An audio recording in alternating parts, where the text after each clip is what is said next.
Zaynabligimizda kirib, Xo'jazor ko'chasiga keldik. Mana mahalla, katta yo'lgacha 100 metrdan katta yo'l. Bu yoqdan kirib kelsanglar bo'ladi, bu yoqdan kirib kelsanglar bo'ladi. Bu xonadonimiz ukamizning o'zlari yashash uchun qurgan ekanlar. Kafillarni ham yaxshi qilingan. Oynalar ham sifatli, darvozani ham ko'rishingiz mumkin. Yaxshi qo'yilgan. Bismillah. Mana bu hovlimiz, tepalar tunkafon, granitdan yaxshi qilingan. Tak, bu yoqdan kirganimizda bu yoqda общий 4 ta xonamiz bor. Birinchi etajda 2 ta, ikkinchi etajda 2 ta. Tak, bu yoqda bitta родительский.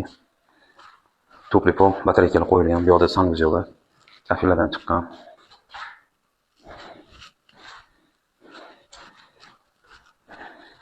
Bu yoqda bitta zal. Zaldan keyin oshxonaga o'tib ketsak bo'ladi. Ham joy tashalgan. Yo'qdan kirib kelish. Zinadan ko'tarilamiz, ikkinchi etajga arzon qilamiz. Etajga ko'tarib oldik.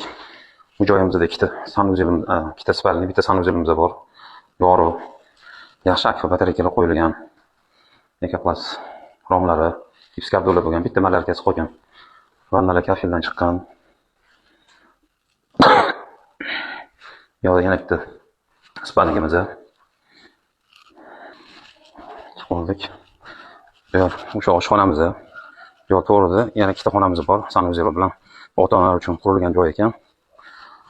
Bu yerda kotelligimiz, bu yerda tapchan qo'yishga joy, xorijlik letning kuxnya qilasizlar. Joyimizda podvolga joy bor. Endi uychani ko'rsataman. To'g'rimizda mana bitta sanuzel, kafillardan chiqqan. Tak, o'ng tarafimizda bitta spalni.